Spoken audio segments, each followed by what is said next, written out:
ప్రస్తుతం జరుగుతున్న Asia cup tourney league దశలో హ్యాట్రిక్ విజయాలతో ఎదుర్కొంటున్న టీమిండియా ఇప్పుడు సూపర్ 4లో కూడా తన జైత్రయాత్రను విజయవంతంగా కొనసాగిస్తుంది.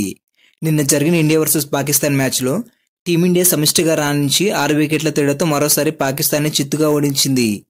ఈ గెలుపులో మాత్రం అభిషేక్ శర్మ అత్యంత కీలక పాత్ర పోషించాడు. మరోసారి పాకిస్తాన్పై మొదటి బాల్ని సిక్సర్తో ప్రారంభించాడు. మళ్లీ పాకిస్తాన్ స్టార్ బౌలర్ అయిన షాహీన్ అఫ్రిది బౌలింగ్లోనే కొట్టడంతో అతను అలాగే నోరు తెచ్చి షాక్లో ఉండిపోయాడు. ఇలా ఒక్కడి బౌలింగ్లోనే కాదు, అబ్దుల్ అహ్మద్, ఆయుబ్తో పాటు హారిస్ రఫ్లను కూడా అభిషేక్ శర్మ చితక్కొట్టేశాడు. దీంతో అభిషేక్ శర్మను ఎలా ఆపాలో తెలియక పాకిస్తాన్ బౌలర్ అయిన హారిస్ రఫ్ అభిషేక్ శర్మతో గొడవకు దిగాడు. దీంతో ఆ ఇద్దరి మధ్య కొద్దిసేపు గట్టిగానే మాటల యుద్ధం నడిచింది. దీంతో అభిషేక్ శర్మ కూడా ఏమాత్రం తగ్గకుండా గట్టిగా కౌంటర్ ఇచ్చి వెళ్లి ముందు బాల్ తెచ్చుకోరా అంటూ బాల్ వైపు చూపించాడు. ఇలా అయితే గొడవ పెద్దదిగా మారేలా ఉందని ఎంపైర్లు జోక్యం చేసుకుని ఇద్దరిని వాళ్ళ ప్లేస్లోకి పంపించారు. ప్రస్తుతం ఈ వీడియో నెట్టింట్లో చాలా వైరల్ అవుతుంది. ఇలా పాకిస్తాన్ ఎవరినైతే గెలకకూడదో వాడితోనే పెట్టుకుంది. అతను ముందే రివెంజ్కి బ్రాండ్ అంబాసిడర్ అయిన యువరాజ్ సింగ్ శిష్యుడు. గతంలో కూడా ఒక బౌలర్ ఇలానే యువరాజ్ సింగ్ని గెలికితే అతని బౌలింగ్లో 6 బాల్స్కి 6 సిక్స్లు కొట్టి అతని కెరీర్ క్లోజ్ అయ్యేలా చేశాడు.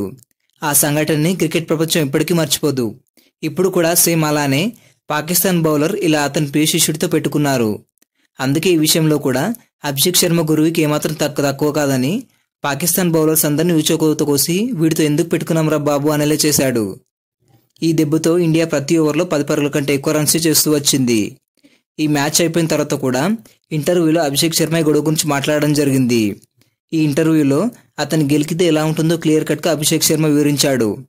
పాకిస్తాన్ ఆటగాళ్ల కవ్వింపులు నాకు నచ్చలేదు, అందుకే వారిపై విరుచుకుపడ్డానని అభిషేక్ శర్మ చెప్పుకొచ్చాడు. కారణం లేకుండా తన దగ్గరకు వచ్చి గొడవ పడడం తనకు కోపం తెప్పించిందని, వాళ్ళు నోటితో గొడవకు దిగితే నేను బ్యాట్తో సమాధానం చెప్పానని అభిషేక్ శర్మ చెప్పడం అయితే జరిగింది. విచిత్రం ఏంటంటే ఈ ఆసియా కప్ టోర్నీలో అభిషేక్ శర్మ తన మొదటి హాఫ్ సెంచరీని పాకిస్తాన్ పైనే కంప్లీట్ చేసుకున్నాడు.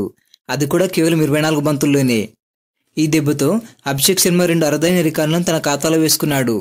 అదేంటంటే ఈ T20లలో పాకిస్తాన్పై వేగంగా హాఫ్ సెంచరీ చేసిన బ్యాటర్గా చరిత్ర సృష్టించాడు.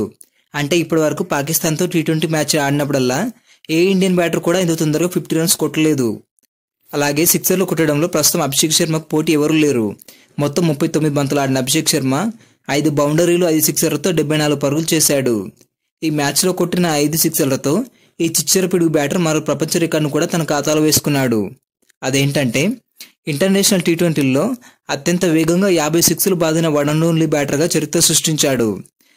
అది కూడా కేవలం 331 బంతుల్లోనే రికార్డు సాధించాడు. ఈ లిస్టులో ఏవిఎస్ లూయిస్ 2వ ప్లేస్లో ఉంటే ఆండ్రూ రసెల్ 3వ ప్లేస్లో ఉన్నాడు. ఈ లిస్టులో మన సూర్యబాయ్ కూడా ఉన్నాడు, కాకపోతే 5వ ప్లేస్లో ఉన్నాడు. ఈ సిక్సర్లో కొట్టడంలో కూడా Abhishek Sharma half century complete చేసుకున్నాడు. ఈ మ్యాచ్లో అభిషేక్ శర్మ తర్వాత మంచిగా ఎవరైనా ఆడారు అంటే అది గిల్ మాత్రమే. అతను అభిషేక్కి ఏమాత్రం తగ్గకుండా బ్యాటింగ్ చేసి హాఫ్ సెంచరీ దగ్గరలో అవుట్ అయ్యాడు. వీళ్ళిద్దరికీ స్కూల్ నుంచి కలిసి ఆడిన అనుభవం ఉంది. అలాంటి అనుభవం మొత్తాన్ని ఈరోజు కరెక్ట్గా వాడుకున్నారు. ఇక ఈ మ్యాచ్ హైలైట్ చూసుకున్నట్లయితే ఈ మ్యాచ్లో టాస్ గెలిచిన ఇండియా మొదట బౌలింగ్ చేయడాన్ని ఎంచుకుంది. ఈ ఇన్నింగ్లో పాకిస్తాన్ ఓపెనర్స్ ఇచ్చిన మంచి క్యాచ్లన్నీ మన ఫీల్డర్స్ నేలపాలు చేశారు. హార్దిక్ పాండ్యా వేసిన మొదటి ఓవర్లోనే ఫర్హాన్ భారీ షాట్ ఆడగా బ్యాట్ ఎడ్జ్ తీసుకుని బంతి నేరుగా థర్డ్ మ్యాన్ వైపు వెళ్ళింది. అక్కడే ఫీల్డింగ్ చేస్తున్న అభిషేక్ శర్మ బంతిని సరిగ్గా అంచనా వేయలేదు. మరోసారి వరుణ్ చక్రవర్తి తీసిన 5వ ఓవర్లో కూడా ఆయుబ్ ఇచ్చిన బంగారం లాంటి క్యాచ్ని కుల్దీప్ అందుకోలేకపోయాడు. ఈ క్యాచ్ పట్టుంటే ఆయుబ్ 4 పరుగులకి అవుట్ అయ్యేవాడు.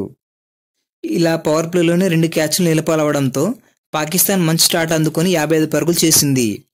ఇక మరోసారి వరుణ్ చక్రవర్తి వేసిన 8వ ఓవర్లో కూడా ఫర్హాన్ కొట్టిన కష్టతరమైన క్యాచ్ని మరోసారి అభిషేక్ శర్మ అందుకోలేకపోవడంతో అది భారీ సిక్సర్గా మారింది. దీంతో ఫర్హాన్ 34 బంతుల్లోనే హాఫ్ సెంచరీ చేసుకున్నాడు. ఇలా టోటల్గా 4 క్యాచ్లు డ్రాప్ అవడంతో పాకిస్తాన్ కొంచెం బెటర్గానే ఆడి 171 పరుగులు చేసింది. 5 వికెట్లు మాత్రమే నష్టపోయింది. ఈ మ్యాచ్లో ఆయుబ్ని 21 పరుగులకే శివం దుబే అవుట్ చేశాడు. ఆ తర్వాత క్రీజ్లోకి వచ్చిన హుస్సేన్ కుల్దీప్ అవుట్ చేయగా మొదటి నుంచి ఆడుతూ పాకిస్తాన్కి పరుగుల వరద పారిస్తున్న ఫర్హాన్ని శివం దుబే అవుట్ చేశాడు. ఈ మ్యాచ్లో ఫర్హాన్ 45 బంతుల్లో 5 ఫోర్లు 3 సిక్సర్లతో 58 పరుగులు చేశాడు. ఆ తర్వాత వచ్చిన మొహమ్మద్ నవాజ్, సల్మాన్ ఆగాలు ఆచితూచి ఆడారు. శివం దుబే వేసిన 18వ ఓవర్లో నవాజ్ ఏకంగా 17 పరుగులు పిండుకున్నాడు. ఆ తర్వాత సూర్య అతన్ని రన్అట్ చేశాడు. ఆ తర్వాత వచ్చిన ఫహీం చివరి వరకు ఆడి ఆఖరి బంతిని సిక్సర్గా మార్చి 170 పరుగుల మార్కును అందించాడు. ఇందులో మన భారత బౌలర్లో శివం దుబే 2 వికెట్లు, హార్దిక్ పాండ్యా, కుల్దీప్ యాదవ్లు చెరో వికెట్ తీసుకున్నారు. ఇక ఈ భారీ టార్గెట్ని చేయించడానికి చిన్ననాటి స్నేహితులైన అభిషేక్ శర్మ, గిల్ ఓపెనర్స్గా వచ్చారు. ఇలా అభిషేక్ శర్మ షాహీన్ అఫ్రిది పైన పగపట్టాడేమో తెలియదు కానీ అతను వేసిన మొదటి బంతిని భారీ సిక్సర్గా మార్చేశాడు. ఇలా వచ్చిన బౌలర్ని వచ్చినట్టే దంచుకొట్టాడు. ఇలా ఒకవైపు అభిషేక్ శర్మ సిక్సర్లతో దద్దరిల్లేలా చేస్తుంటే మరోవైపు శుభ్మన్ గిల్ బౌండరీలో మూత మోగించాడు. ఇలా వీళ్ళిద్దరి దండయాత్రకి కేవలం 8.4 ఓవర్లోనే ఇండియా 100 పరుగుల మార్కును సాధించింది. ఇలా వీళ్ళిద్దరు బ్యాటింగ్ చేసి ఓర్వలేక పాకి బౌలర్లు హరీష్ రావు అభిషేక్ శర్మతో గొడవ పెట్టుకున్నాడు. అయినా కూడా అభిషేక్ శర్మ బ్యాట్తో ఒక్కొక్కరిని పిచ్చి కుక్కలను కొట్టినట్టు కొట్టేశాడు. మరోవైపు అభిషేక్ స్ట్రైక్ రేట్కి సమానంగా వస్తున్న గిల్ 40 పరుగుల తర్వాత ఇంజురీ కన్సర్న్తో కొంచెం స్ట్రగుల్ అవ్వడం మొదలైంది. ఇక 47 పరుగులు చేసిన శుభ్మన్ గిల్ని అష్రఫ్ క్లీన్ బౌల్డ్ చేశాడు. దాంతో 105 పరుగుల భారీ పార్ట్నర్షిప్కి తెరపడింది. ఇక వన్డౌన్లో వచ్చిన కెప్టెన్ సూర్యబాయి వెంటనే భారీ షాట్ ఆడబోయి అవుట్ అయ్యాడు. ఆ తర్వాత 39 బంతుల్లో 6 4లు 5 సిక్సర్లు బాధ 74 పరుగులు చేసిన అభిషేక్ శర్మను అబ్దుల్ రహ్మద్ అవుట్ చేశాడు. నెంబర్ 4లో వచ్చిన సంజు శాంసన్ కూడా ఈ మ్యాచ్లో ఎందుకో తడబడి హరీష్ రావు బౌలింగ్లో క్లీన్ బౌల్డ్ అయ్యాడు. ఆ తర్వాత వచ్చిన తిలక్ వర్మ, హార్దిక్ పాండ్యాలు చివరి వరకు ఆడి ఇండియా గెలుపును ఖాయం చేశారు. ఇందులో తిలక్ వర్మ 19 బంతుల్లో 2 4, 2 సిక్సర్లతో 30 పరుగులు చేసి నాట్అవుట్గా నిలిచాడు. భారత్ కేవలం 18.5 ఓవర్లోనే 4 వికెట్లు కోల్పోయి 174 పరుగులు చేసి 7 బంతులు మిగిలి ఉండగానే విజయం సాధించారు. పాకిస్తాన్ బౌలర్లలో హరీష్ రావు 2 వికెట్లు తీస్తే అబ్దుల్ అహ్మద్, షాహీన్ అఫ్రిదిలు చెరో వికెట్ తీసుకున్నారు. ఈ మ్యాచ్లో కూడా గెలిచిన తర్వాత మన భారత ఆటగాళ్లు నేరుగా డ్రెస్సింగ్ రూమ్ వైపు వెళ్ళిపోయారు. అంటే మరోసారి పాకిస్తాన్ ప్లేయర్స్కి షేక్ హ్యాండ్ ఇవ్వలేదు. పాకిస్తాన్ ప్లేయర్స్కి గెలవడం చేత కాకపోయినా సరే నోరు మాత్రం అస్సలు అదుపులో ఉండడం లేదు.